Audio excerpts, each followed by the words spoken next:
सर्वांचं पुन्हा एकदा टर्निंग पॉईंट्स या ऑनलाईन एज्युकेशन प्लॅटफॉर्मवर हार्दिक स्वागत आहे. बघा, भाग आणि परिशिष्टी हे प्रकरण 3 पॉलिटीचं आपण पाहत आहोत. तुम्हाला माहीत आहे TCS IBPS सामान्य ज्ञान हे जे पुस्तक आहे त्यावर आधारित हे वेब सिरीज चालू आहे. तर आजचा पहिला प्रश्न बघूया. भारतीय राज्यघटनेच्या भाग 5 चा कोणता अनुच्छेद संघ कार्यकारिणीशी संबंधित आहे? आता कलम 52 ते 78 ॲक्च्युली अनुच्छेदच शब्द आहे प्रत्येकडे. तर आता ह्याच्यामध्ये संघ कार्यकारिणीशी म्हणजेच केंद्रीय कार्यकारी मंडळ याच्याशी निगडीत आहे. केंद्रीय कार्यकारी मंडळमध्ये राष्ट्रपती, पंतप्रधान व त्यांचे मंत्रिमंडळ यांचा समावेश होत असतो आणि कलम 52 ते 78 याचा समावेश यामध्ये आहे. कलम 52 तुम्हाला सांगून देतो नेमकं कशा संदर्भात आहे. कलम 52 नुसार घटनेने राष्ट्रपती पदाची निर्मिती केलेली आहे. कलम 52 हे कशा संदर्भात आहे? राष्ट्रपतीच्या संदर्भात आहे, हे लक्षात असू द्या, महत्त्वाचा पॉईंट आहे. त्यानंतर भारतीय संविधानातील खालीलपैकी कोणता भाग भारतातील नगरपालिकांच्या तरतुदीशी संबंधित आहे? तर एकात्मिक महिला बालविकास मुख्य सेविकेला प्रश्न आला होता. तो भाग आहे 9A बरं का. 73वी घटना दुरुस्ती झाली त्यानुसार आणि ग्रामपंचायतशी म्हणजे ग्रामीण भागाशी निगडीत जे आहे त्याला वैधानिक दर्जा मिळाला आणि 74वी घटना दुरुस्ती झाली जी शहरी भागासंदर्भात होती. त्यानुसार 74व्या घटना दुरुस्ती आणि 73व्या घटना दुरुस्ती लक्षात ठेवा. त्यानुसार राज्यघटनेमध्ये 74व्या घटना दुरुस्तीनुसार भाग 9A समाविष्ट झालेला आहे. त्यानंतर भारतीय संविधानाचा भाग 2 मध्ये काय समाविष्ट आहे? तर नागरिकत्वाशी संबंधित कलम यामध्ये समाविष्ट आहेत, हे लक्षात ठेवा. परीक्षेमध्ये तुम्हाला एक ढोबळमानानं ज्यावेळेस कधीही परीक्षेला जाल त्यावेळेस प्रत्येक वेळेस एक लक्षात ठेवा, भारतीय राज्यघटनेत एकूण किती भाग आहेत आणि प्रत्येक भाग हा कशाशी निगडीत आहे एवढं लक्षात ठेवा. अशा प्रकारचा प्रश्न देखील यापूर्वी आलेला आहे आणि ही समाज कल्याण विभागात परीक्षेत विचारलेला होता. भारतीय संविधानाचा कोणता भाग भारतीय नागरिकांच्या 11 मूलभूत कर्तव्याशी संबंधित आहे? तर कलम 4A. कलम 4A कशाशी संदर्भात आहे? तर भारतीय नागरिकांच्या जे मूलभूत कर्तव्य आहेत त्या संदर्भात आहेत. भारतीय नागरिक म्हणजे मूलभूत कर्तव्याच्या संदर्भात सुवर्णसिंह समिती स्थापन करण्यात आली होती आणि ज्यावेळेस भारतीय राज्यघटना अंमलात आली त्यावेळेस मात्र मूलभूत कर्तव्य नमूद नव्हते. परंतु 42वी घटना दुरुस्ती झाली कोणत्या वर्षी? 1976 साली. तत्कालीन पंतप्रधान इंदिरा गांधी यांनी सुवर्णसिंह समिती स्थापन केली. त्यानुसार हे जे आहेत मूलभूत कर्तव्य समाविष्ट करण्यात आले. एकूण सुरुवातीला 10 मूलभूत कर्तव्य होते, परंतु 11वे मूलभूत कर्तव्य जे शिक्षणाच्या RT ॲक्ट जे तुमच्या चर्चेत असतं त्यानुसार शिक्षणाच्या संदर्भात मूलभूत कर्तव्य 11व समाविष्ट झालेलं आहे. आणि 86वी घटना दुरुस्ती जी आहे ती 11वे मूलभूत कर्तव्य जे आहे ते समाविष्ट करण्यासंदर्भात झालेलं आहे. 86वी घटना दुरुस्ती 2002 साली झालेला आहे. हे जेवढं काही चर्चा झाली त्यावर प्रश्न यापूर्वी आलेले. पुढचा प्रश्न आहे, भारतीय राज्यघटनेच्या कोणत्या भागात समाजातील सामाजिकदृष्ट्या वंचित गटांच्या विकासासाठी विशेष तरतुदींचा उल्लेख केलेला आहे? समाज कल्याण विभाग भरती 2025 मध्ये यावर प्रश्न आलेला होता. तर ते आहे भाग क्रमांक 16. भाग क्रमांक 16. भाग 16 जो आहे त्यामध्ये एक विशिष्ट वर्गासाठी विशेष तरतूद करण्याचा अधिकार त्यामध्ये नमूद केलेला आहे. ओके. त्यानंतर पुढचा प्रश्न आहे आपला, भारतीय संविधानाच्या कोणत्या भागात संघ आणि राज्यामधील संबंधाबाबतच्या तरतुदीवर चर्चा करण्यात आलेली आहे? सोलापूर मनपा 2024 ला विचारलेला आहे. तर भाग 11 यामध्ये राज्य आणि संघ यांच्या संबंधाबाबत चर्चा करण्यात आलेली आहे. त्यानंतर पुढचा प्रश्न आहे, भारतीय संविधानाच्या कोणत्या अनुसूचीमध्ये 22 अधिकृत भाषांचा चर्चा करण्यात आलेली आहे? तर 8व्या परिशिष्ट जे आहे ते भाषेच्या संदर्भात करण्यात आलेले आहे. अभिजात भाषा या एकूण किती भाषा आहेत हा प्रश्न तुमच्यासाठी आहे. आणि मराठी भाषेला अभिजात भाषेचा दर्जा कोणत्या वर्षी मिळाला? हे येणाऱ्या काळामध्ये केव्हा ना कुठे ना कुठे परीक्षा संपेपर्यंत तुम्हाला नोकरी लागेपर्यंत कुठे ना कुठे परीक्षेत प्रश्न हा येईल, जो तुम्हाला वारंवार परीक्षेच्या पूर्वी रिव्हिजन करणं गरजेचं आहे. पुढचा प्रश्न आहे, भारतीय राज्यघटनेच्या कोणत्या भागात मूलभूत हक्कांची चर्चा केलेली आहे? तर मूलभूत हक्क जे आहेत भाग 3 मध्ये केलेला आहे. मार्गदर्शक तत्त्वे भाग 4 मध्ये आहे. त्यानंतर मूलभूत कर्तव्ये भाग 4A मध्ये केलेला आहे. ओके, लक्षात ठेवा. भाग 2 नागरिकत्वासंदर्भात. त्यानंतर उलट कसा प्रश्न आलेला आहे ते बघा. भारतीय राज्यघटनेच्या भाग 3 मध्ये कोणत्या तरतुदींचा तपशीलवार उल्लेख आहे? कारागृह विभाग 2024 ला आलेला आहे मूलभूत हक्क. आणि दुसऱ्या परीक्षेला कसा विचारलेला आहे, म्हणजे दुसऱ्या शिफ्टला, की मूलभूत हक्क ही कोणत्या भागामध्ये? तर भाग 3 मध्ये उल्लेख आहे. म्हणजे प्रश्न रिपीटेड प्रश्न आहेत हे पुन्हा एकदा सांगायचे आहे, टू द पॉइंट आहे. त्यामुळे हे पुस्तक तुम्ही घ्या. तर पुस्तक कोणतं आहे त्याचं स्क्रीनशॉट तुम्हाला दाखवतो. हे बघा, हे पुस्तक आहे आपलं TCS IBPS विजयपथ पब्लिकेशन मार्फत प्रसिद्ध केलेलं, प्रकाशित केलेलं.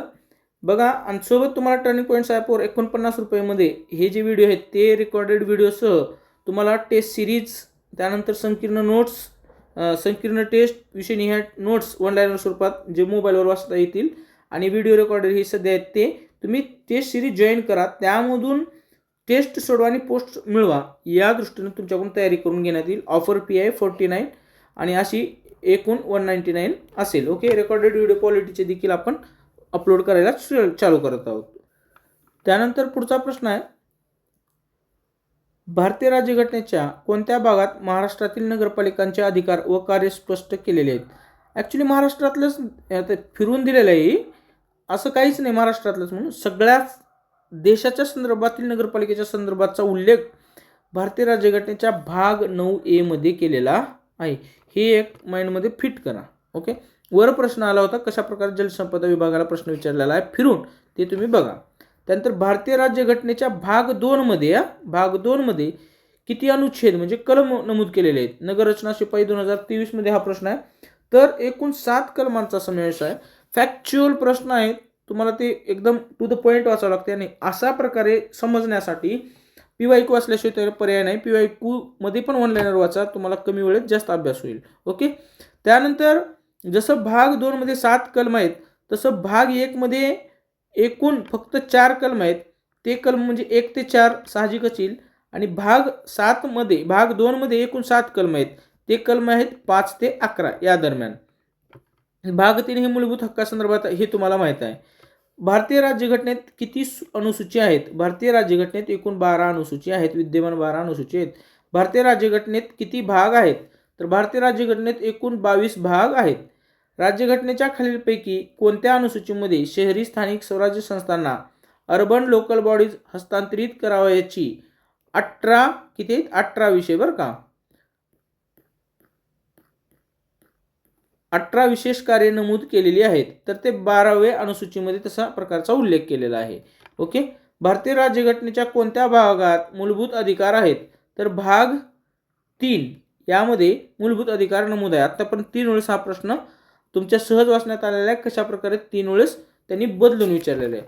आता भारताच्या मूलभूत अधिकार जे आहेत ते खूपच महत्त्वाचे अधिकार असून भारताच्या भाग 3 मध्ये एकूण किती कलमाचा समावेश असा जर प्रश्न विचारला तर एकूण लक्षात घ्या तुम्ही 12 ते 35 या कलमांचा त्यामध्ये समावेश होतो. आणि मूलभूत अधिकार त्यातल्या त्यात मूलभूत, आता एक सांगतो तुम्हाला, समतेचा अधिकार, त्यानंतर शोषणाविरुद्धचा अधिकार, त्यानंतर स्वातंत्र्याचा अधिकार, इथं यापूर्वी स्वातंत्र्याचा अधिकार घ्या, स्वातंत्र्याचा अधिकार, त्यानंतर धार्मिक स्वातंत्र्याचा अधिकार, त्यानंतर सांस्कृतिक व शैक्षणिक अधिकार, आणि घटनात्मक उपाययोजनाचा अधिकार. आता मला हे सांगायचं होतं की घटनात्मक उपाययोजनाला म्हणजे आत्मा असं म्हटलेलं आहे, ते कोण म्हटलेलं आहे? डॉक्टर बाबासाहेब आंबेडकर यांनी.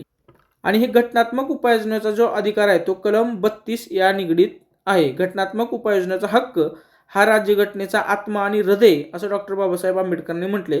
हे कलम मला 32 संदर्भात सांगायचं होतं. दुसऱ्या देशाचे नागरिकत्व मिळवल्यानंतर एखाद्या व्यक्तीने आपले नागरिकत्व सोडण्याची ऐच्छिक कृती म्हणजे त्याग म्हणून ओळखली जाते. अप्लाइड प्रश्न होता, एवढा विशेष नाही, ते चुकणार नव्हतं. त्यानंतर भारतीय राज्यघटनेच्या भाग 2 मध्ये खालीलपैकी कशाचा उल्लेख आहे? तर भाग 2 मध्ये नागरिकत्वाच्या संदर्भात उल्लेख असून एकूण त्यामध्ये 7 कलमे आहेत आणि ते कलम म्हणजे 5 ते 11 या दरम्यान कलम नमूद आहेत. भारतीय राज्यघटनेचा भाग 4A कशा संदर्भात आहे तर मूलभूत कर्तव्ये आणि भाग 4 जे आहे ते मार्गदर्शक तत्व या संदर्भात आहे. भाग 3 मूलभूत अधिकाराच्या संदर्भात. भारतीय राज्यघटनेच्या कोणत्या भागात मूलभूत हक्क नमूद केले आहेत तर भाग 3 मध्ये तलाठी परीक्षेत हा प्रश्न आलेला होता. भारतीय राज्यघटनेच्या सध्या किती अनुसूची आहेत तर ते 12 आहेत. परत एकदा प्रश्न आलेला होता कोणत्या परीक्षेमध्ये तलाठी परीक्षेत. बघा तुम्हाला असं वाटत असेल की बा रिपीट होत नाही, इथंच याच पुस्तकामध्ये याच व्हिडिओमध्ये तुम्हाला कशा प्रकारे रिपीटेड प्रश्न तुमच्या समोर आहेत ते बघा. त्यामुळं TCS IBPS सामान्य ज्ञान हे पुस्तक तुम्ही 100% सर्वांनी घ्या. कमी वेळेत जीकेची चांगली तयारी होईल. आता हायकोर्टाची परीक्षा आहे त्याला देखील उपयोगी पडेल. ठीक आहे. त्यानंतर खालीपैकी कोणाच्या वेतन आणि भत्त्यांचा उल्लेख राज्यघटनेच्या 2ऱ्या अनुसूचीमध्ये करण्यात आलेला नाही तर पंतप्रधान यांचा उल्लेख त्यामध्ये केलेला नाही. वेतन आणि भत्त्यांचा उल्लेख केलेला नाही. पुढे कोणत्याही परीक्षेसाठी तुम्हाला आता अनुसूची 2री अनुसूची हे विचारलेलं आहे. आता कोणते नाही असं विचारलं तुम्हाला माहित आहे न माहित आहे हा तुमचा प्रश्न राहील. परंतु सर्वप्रथम कोणाचा उल्लेख आहे हे तुम्हाला लक्षात ठेवणं गरजेचं आहे. यामध्ये राष्ट्रपती, राज्यपाल कोणाचा आहे राष्ट्रपती, राज्यपाल, त्यानंतर लोकसभेचे अध्यक्ष, लोकसभा अध्यक्ष, राज्यसभा अध्यक्ष आणि सभापती, उपसभापती यांचा समावेश आहे. राज्य विधानसभा व विधान परिषदेचे अध्यक्ष, उपाध्यक्ष, सभापती, उपसभापती आणि सर्वोच्च न्यायालयाचे न्यायाधीश, सुप्रीम कोर्टाचे, त्यानंतर हायकोर्टाचे जे सर्वोच्च न्यायालयाचे न्यायाधीश असतात त्यांचा आणि कॅग यांच्या वेतनाचा उल्लेख त्यामध्ये केलेला आहे. हे लक्षात असू द्या. एवढ्या लोकांचा उल्लेख त्यामध्ये वेतन, भत्ते, विशेष अधिकार संदर्भात केलेला आहे. म्हणजे त्या अनुषंगाने तुमचं उत्तर इलिमिनेशन मेथडनं निवडता येईल. त्यानंतरचा पुढचा प्रश्न आहे भारतीय राज्यघटनेचा खालीलपैकी कोणता खंड प्रत्येक राज्यासाठी राज्यपाल असेल असे म्हणतो तर खंड 6 मध्ये अशा प्रकारचा त्यामध्ये उल्लेख आहे. पुढे भारतीय राज्यघटनेचा भाग 5 कशाशी संबंधित आहे. भाग 5 हा जो आहे तो आहे संघराज्य याच्या संदर्भात आहे. भाग 5 मध्ये लक्षात घ्या भाग 5 मध्ये एकूण 52 ते 151 कलम आहेत. परंतु यामध्ये देखील कशा प्रकारची विभाजने झालेली आहे एक लक्षात घ्या. कार्यकारी मंडळ यांचं 52 ते 78 अशा प्रकारचे कलम आहेत. त्यानंतर संसदेच्या संदर्भातील कलम ते आहेत 79 ते 122 आणि राष्ट्रपती वटहुकूम या संदर्भाचे जे कलम आहे ते 1, 2, 3 हे देखील यामध्येच येते 62 भाग 5 मध्ये. आणि संघराज्य न्यायव्यवस्था या संदर्भात 124 ते 147 अशा प्रकारचे कलमे त्यामध्ये आहेत. आणि शेवटी कॅग जे आहे ज्याचा भाग 2 मध्ये काय म्हणलं मी वेतन संदर्भात तरतूद केलेली 2ऱ्या अनुसूचीमध्ये तरतूद केलेली आहे किंवा उल्लेख आहे. तर कॅग संदर्भाचे जे कलम आहेत ते 148 ते 151 म्हणजे बघा 48, 49, 50, 51 एकूण कॅगच्या संदर्भात एकूण किती कलम संसदेमध्ये तर 148 ते 151. ओके अशा प्रकारचं लक्षात असू द्या.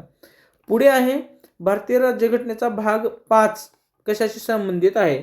भाग 5 जे आहे ते संघराज्य याच्याशी निगडीत आहे. त्यानंतर पुढचा प्रश्न आहे भारतीय राज्यघटनेच्या कोणत्या भागामध्ये मूलभूत कर्तव्यांचा समावेश आहे. DMER 2023 ला झाले भाग 4A मध्ये आहे. पुन्हा एकदा तेच प्रश्न रिपीट आहेत हे सांगतो तुम्हाला. म्हणजे पुरावा हे इथंच आहे. भारतीय राज्यघटनेच्या कोणत्या भागात वैधानिक अधिकारांचे वितरण नमूद केलेले आहे तर भाग 11 यामध्ये नमूद केलेलं आहे. तर केंद्र आणि राज्य संबंध यांच्या संदर्भात जे आहेत ते यामध्ये नमूद आहे. त्यानंतर कायदेविषयक कलम आणि संसदचे काय असेल त्यांचा समावेश देखील याच्या संदर्भात आहे. म्हणजे काय कलम कसं करायचं काय या सगळ्या गोष्टी आहेत घटना दुरुस्ती वगैरे काय असेल ते. पुढे भारतीय राज्यघटनेच्या खालीलपैकी कोणत्या भागात लोकसेवा आयोगाचा उल्लेख आहे? तर लोकसेवा आयोगाचा उल्लेख जे आहे ते भाग 14 मध्ये उल्लेख केलेला आहे. भाग 14. भारतीय राज्यघटना अंमलात आली तेव्हा घटनेत एकूण किती अनुसूची जोडण्यात आल्या होत्या? तर एकूण 8 अनुसूची त्यावेळेस होत्या. अनुसूची यालाच तुम्ही नेहमी जे वाचत असता त्याला परिशिष्टी असे म्हटलं जातं. ओके. नंतर घटना दुरुस्ती केल्यानंतर एकूण किती नंतर ॲड झाले परिशिष्टे किंवा अनुसूची? तर 4. त्यामध्ये 9वा आहे, 10वा आहे, 11व्या क्रमांकाचा आणि 12वं. आता ज्यावेळेस तुम्ही मराठा आरक्षण या संदर्भात हे करता, आपलं मराठा आरक्षण किंवा कुठल्या आरक्षण संदर्भात, त्यावेळेस बऱ्याच वेळेस तुम्ही ऐकलं असेल की हे आरक्षणाची तरतूद करून हे 9व्या परिशिष्टामध्ये टाका. आता 9वं परिशिष्ट जी आहे ती याच्यात काही टाकलं गेलं तर त्याला उच्च न्यायालयामध्ये काय करता येत नाही, अपील करता येत नाही, अशा संदर्भाचं हे कलम आहे. ओके. त्यानंतर परिशिष्ट 10व्या क्रमांकाचं जे आहे ते आहे 52वी घटना दुरुस्ती यानुसार ॲड केलेला आहे. आणि ज्यावेळेस शिवसेना पक्षामध्ये फूट पडली त्यावेळेस खूप चर्चा झाली, त्यावेळेस येत आलेलं होतं, ते आहे पक्षांतर बंदी या संदर्भात. आणि 11वं परिशिष्ट जे आहे ती 73वी घटना दुरुस्ती केल्यानंतर ते ॲड केलं आणि ग्रामीण स्थानिक स्वराज्य संदर्भातचं आहे. आणि 12वं परिशिष्ट जे आहे ती 74वी घटना दुरुस्ती झाली आणि ती शहरी स्थानिक स्वराज्य संदर्भात आहे. ओके. 9, 10, 11, 12 असे 4 जे परिशिष्ट नंतर ॲड केलेलं आहे. पुढे आहे 1955च्या नागरी हक्क कायद्याअंतर्गत खालीलपैकी काय निषिद्ध ठरवण्यात आले आहे? तर अस्पृश्यता निषिद्ध ठरवण्यात आलेलं आहे. पर्याय पाहून ते तुम्हाला आलं असतं. असे प्रश्न चुकणं अपेक्षित नाही. कोणत्या संविधानिक अनुसूचीमध्ये संघ, राज्य आणि समवर्ती विधानसभेतील विषयांची सूची नमूद केलेली आहे? तर 7व्या अनुसूचीमध्ये तसं नमूद केलेलं आहे. पुढे भारतीय संविधानाच्या कोणत्या अनुसूचीमध्ये राज्यसभेतील जागांच्या वाटपासंबंधीचे तरतुदी केलेल्या आहेत? तर ते 4थ्या अनुसूचीमध्ये किंवा 4थ्या परिशिष्टामध्ये तसं उल्लेख केलेला आहे. यात काय तर राज्ये व केंद्रशासित प्रदेशांना राज्यसभेतून नेमून दिलेल्या जागांची तरतूद उल्लेख केलेला आहे कलम 80चा उपकलम 2. ओके. भारतीय संविधानाची 10वी अनुसूची कशाच्या संदर्भात आहे? तर पक्षांतराच्या कारणास्तव अपात्रता, थोडक्यात घ्या पक्षांतर बंदी या संदर्भात. पक्षांतर बंदी या संदर्भात. आणि कितवी घटना दुरुस्ती या संदर्भात आहे? तर 52वी. मग 52वी घटना दुरुस्ती झाली ती कोणत्या वर्षी? 1985. त्यावेळेस पंतप्रधान कोण होते? तर राजीव गांधी तत्कालीन पंतप्रधान होते. त्यानंतर भारतीय संविधानातील कोणती अनुसूची ईशान्येकडील राज्यामधील आदिवासी क्षेत्रांच्या प्रशासनाशी संबंधित आहे? तर 6वी अनुसूची आहे ती. त्यामध्ये देखील फक्त कोणकोणत्या राज्यांचा विशेष उल्लेख आहे ते बघा. म्हणजे आता बघा कितवी अनुसूची? 6वी. त्यामध्ये आसाम, मेघालय, त्रिपुरा, मिझोरम या 4 राज्यातील आदिवासी क्षेत्रांच्या प्रशासनाबाबत जे आहे तसा त्यामध्ये उल्लेख आहे. आता मी काय केलं होतं, ATM. ओके. लक्षात ठेवलं होतं ATM 2. मग ते अरुणाचल प्रदेश, आसाम एक लक्षात ठेवा बरं का. आसाम एक लक्षात होतं माझ्या, कारण मी ही M आहे म्हणून ते ठेवलं होतं. त्यानंतर T पासून त्रिपुरा, M पासून मिझोरम आणि मेघालय. ओके. अशा प्रकारे मी लक्षात ठेवलं होतं ही 4 नावं, त्यामुळे कायमस्वरूपी लक्षात आहे. आणि ह्यावेळेस खूप वेळेस प्रश्न आले ह्याच्या संदर्भात. आणि तशाच प्रकारची जी अनुसूची आहे ती 5वी जी अनुसूची आहे. आता ही 6वी अनुसूची तर तुम्ही पाहिली, परंतु आता 5वी अनुसूचीच्या संदर्भात जर म्हणाल तर हे जे आहे तर अनुसूचित क्षेत्रे व अनुसूचित जमाती, अनुसूचित क्षेत्रे व अनुसूचित जमाती ही जी आहे त्याच्या संदर्भातचं प्रशासन आणि नियंत्रण संदर्भात आहे. परंतु यामध्ये काय तर आता जे मी ATM 2 म्हणजे आसाम, त्रिपुरा, मेघालय आणि मिझोरम ह्या 4 राज्यांचा उल्लेख केला. हे 4 राज्य वगळून उर्वरित राज्यांच्या अनुसूचित क्षेत्रांना लागू होत असतं. ओके. हे एक फरक आहे एवढा याच्यामध्ये. त्यानंतर भारतीय संविधानाच्या कोणत्या अनुसूचीमध्ये अनुक्रमे भारतीय राज्ये आणि केंद्रशासित प्रदेशांची नावे आणि प्रादेशिक अधिकार क्षेत्राचा उल्लेख केलेला आहे? तर पहिल्या अनुसूचीमध्ये केलेला आहे. पहिल्या अनुसूचीमध्ये एकूण किती कलम आहेत? तर 1 ते 4 या कलमाशी संबंधित आहे. ओके. आता विद्यमान तुमच्यासाठी एक अपडेट म्हणजे प्रश्न आहे की एकूण किती स्टेट्स आहेत आणि एकूण युनियन टेरिटरी म्हणजे केंद्रशासित प्रदेश किती आहेत हे कमेंट बॉक्समध्ये सांगा. आठवत नसेल तर मग तुम्ही गुगल सर्च करा, चॅट जीपीटी वापरा, काही वापरा. भारतीय संविधानाच्या खालीलपैकी कोणत्या अनुसूची त्याच्या विषयाशी योग्यरित्या जुळते? आता बहुपर्यायी प्रश्न एवढ्यातून एकदा आलेला आहे, तो बी महानगरपालिका नवी मुंबई महानगरपालिकेला प्रश्न विचारलेला होता अशा प्रकारे बहुपर्यायी. दुसरी अनुसूची, आता आपण उत्तर जे आहेत ना ते डायरेक्ट उत्तर बरोबर असलेलेच टाकलेलं आहे. दुसरी अनुसूची राज्यसभेतील जागांचे वाटप. ओके. तर हे चूक आहे.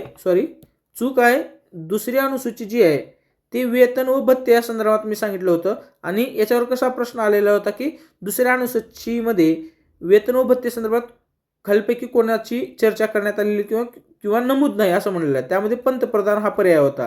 म्हणजे दुसऱ्या अनुसूचीमध्ये वेतन संदर्भात राष्ट्रपती, राज्यपाल, लोकसभाचे अध्यक्ष व उपाध्यक्ष, राज्यसभा सभापती, उपसभापती, त्यानंतर विधानसभा विधान परिषदचे अध्यक्ष, उपाध्यक्ष, सभापती, उपसभापती, कॅग, सर्वोच्च न्यायालयाचे, उच्च न्यायालयाचे न्यायाधीश असा उल्लेख मी केलेला होता. त्यानंतर 5वी अनुसूची, हो आता सांगितले अनुसूची क्षेत्रीय व अनुसूची जमातीचे प्रशासन, परंतु कोणते राज्य वगळून? ATM 2 म्हणजे आसाम, त्रिपुरा, मेघालय, मिझोरम यांचे राज्य वगळून. त्यानंतर 6वी अनुसूची कोणाच्या संदर्भात आहे? ईशान्येकडील राज्यामधील आदिवासी क्षेत्रांच्या प्रशासनासाठी तरतूद, तर ते म्हणजे ATM 2 आसाम, त्रिपुरा, मेघालय, मिझोरम. पुढे 10वी अनुसूची संविधानाने मान्यता दिलेल्या भाषा, हे चुकीचं आहे. बरोबर. हे कितव्या संदर्भात अनुसूची? 8वी अनुसूची 8वी परिशिष्ट संदर्भात आहे भाषा. एकूण आता सध्या भाषा किती आहेत? 22. ओके. तर अशा प्रकारे ह्या 22 भाषा आहेत. आता ही 10वी अनुसूची कशा संदर्भात सांगितली होती मी? पक्षांतर बंदी. आणि हे भारतीय स्वातंत्र्याच्या म्हणजे ज्यावेळेस संविधान अंमलात आलं होतं त्यावेळेस नव्हतं, तर 9वी, 10वी, 11वी, 12वी अनुसूची ही नंतर ॲड केलेलं आहे. हे लक्षात घ्या. 10वी अनुसूची संदर्भात परत एकदा सांगायचं, 52वी घटना दुरुस्ती 1985 तत्कालीन पंतप्रधान राजीव गांधी. आणि कशा संदर्भात आहे? तर पक्षांतर बंदी या संदर्भात आहे. ओके. अशा प्रकारचा बहुपर्यायी प्रश्न सरळ शिवेमध्ये क्वचित एक वेळेस विचारला जातो. त्यानंतर पुढचा प्रश्न आहे, खालीलपैकी कोणते विधाने योग्य आहेत? बघा, तर 1949 मध्ये भारतीय संविधान स्वीकारले गेले तेव्हा त्यात 395 अनुच्छेद व 12 अनुसूची होते. नाही, तर हे 8 अनुसूची होत्या. मी परत एकदा सांगतो, 9वी, 10वी, 11वी, 12वी. 9वी पहिल्या घटना दुरुस्तीनुसार, 10वी 52व्या घटना दुरुस्तीनुसार, बरोबर फर्स्ट. त्यानंतर 73वी घटना दुरुस्तीनुसार 11वी आणि 74वी घटना दुरुस्तीनुसार 12वी परिशिष्ट ॲड झालेला आहे. परत एकदा, म्हणजे हे विधान काय? हे चूक आहे. संविधानाच्या 8व्या अनुसूचीमध्ये सरकारने मान्यता दिलेल्या 24 भाषांचा नाही तर 22 भाषांचा. ओके. आणि पुन्हा एकदा एक सांगायचं राहिलं की 22 भाषांमध्ये इंग्रजीचा समावेश नाही, इंग्लिशचा समावेश नाही. आणि ही जे 8वं परिशिष्ट आहे ना त्याच्या संदर्भात म्हणजे नंतर भाषा ॲड झालेल्या आहेत, तर त्या संदर्भात 21वी घटना दुरुस्ती लक्षात ठेवा. यानुसार सिंधी भाषा ॲड झाली जी 1967 साली झाली. त्यानंतर 71वी घटना दुरुस्ती झाली. त्यानुसार हे 3 जे आहेत, नमक मी लक्षात ठेवलं होतं, नमक, त्यामध्ये नेपाळी, मणिपुरी आणि कोकणी अशा प्रकारे 1992ला ते जे आहे घटना दुरुस्ती झाली होती. आता मी ट्रिक म्हणजे माझ्या लक्षात ठेवलं होतं, ही जी आहे 21वी आणि कितवी घटना दुरुस्ती? 71वी, ती 52 होतात. ओके. मग 52 ह्या दोघांची बेरीज होती 52 आणि नंतरची जी घटना दुरुस्ती झाली ती 92वी घटना दुरुस्ती होती जी 2003 साली झाली. आणि त्यानुसार बोडो मी लक्षात ठेवलं होतं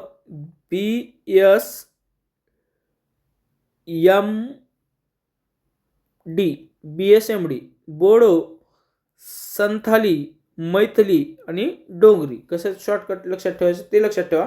परंतु ही घटना दुरुस्त्या मात्र ही अशा प्रकारे ठेवलं होतं लक्षात. 21वी घटना दुरुस्ती जे 1967ला झाली आणि 71वी घटना दुरुस्ती जे 1992ला झाली आणि ह्या दोघांची बेरीज ही 92 झाली आणि 92वी घटना दुरुस्ती 2003ला झाली आणि ह्या 92वरूनच मी इकडलं इसवी सन लक्षात ठेवलं होतं.